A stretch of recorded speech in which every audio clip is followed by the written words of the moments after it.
The Ohio Veterans Hall of Fame recognizes Ohio's distinguished men and women who have worn the uniform of our nation's armed forces and then continue to contribute to their communities, state, and nation through exceptional acts of volunteerism, advocacy, professional distinction, public service, and philanthropy. The Ohio Veterans Hall of Fame. Nominate a veteran today. My name is Larry Robert Wiley Bostic Jr. I was with the United States Army during the Cold War. I was born and raised in the Akron, Ohio area, and I went to college for about 2 years.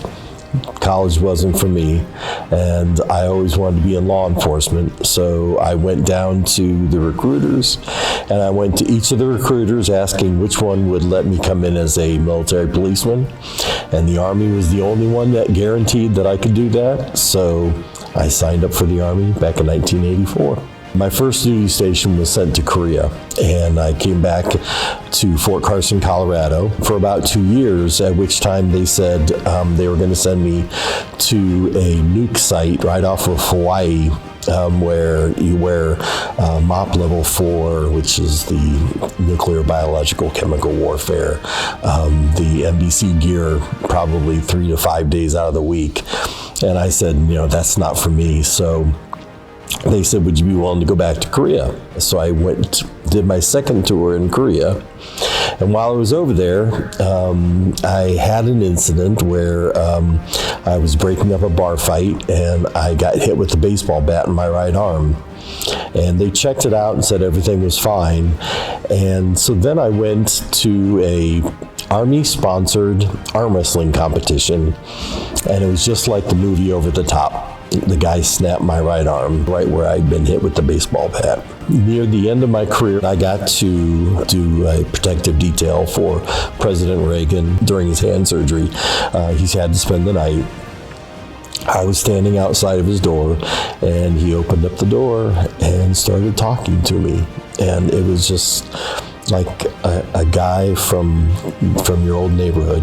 It was absolutely amazing. So those were probably two of the highest and lowest times in my career. And then I got out thinking that I would be in law enforcement.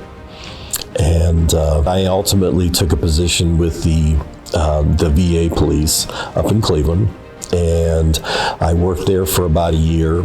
And then I was offered my old job back as a detective, but as a civilian this time, back down at Walter Reed. So I went back down there for 2 years, where again I had some just amazing experiences. Then I got picked up as a CID agent, civilian, as a criminal investigator for Department of the Army. And then in 2004, I had a heart attack. And then I had another heart attack. And then I had another heart attack. And the government said, you can no longer work for us. I ran into a medical issue that they infected me accidentally with Streptococcus pneumonia bacteria in my spinal cord. And nobody could figure it out and nobody could find it. And I laid in the bed for about a week, and finally it burst in my spinal cord and it paralyzed me from the neck down. And I didn't think that it was ever going to come back, and the doctors didn't either. And lo and behold, I'm using my arms, using my hands, and I believe that God had a purpose for me somewhere. So I'm laying in the VA hospital, and a gentleman comes up to me in a wheelchair, and he says, have you ever thought about the paralyzed vets of America? And I said, nope, and I don't want to. And next thing you know, I started volunteering with the PVA because I just felt like I needed to do something. And I started playing this obscure game that I'm sure no one's ever heard of called pickleball. And I joined a tennis club right north of Akron, and I began playing there, and they asked me if I would be interested in being on their board. So I became the wheelchair and military liaison. And since then, we've started several programs. I'm not proud of anything that I've done, but I guess I'm glad of some differences that I've been able to make.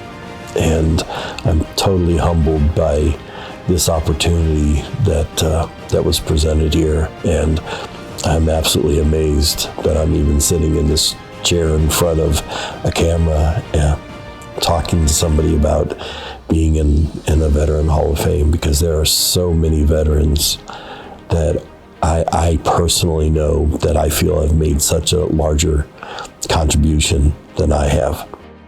Selection and induction into the Ohio Veterans Hall of Fame is a great honor. Nominate a veteran today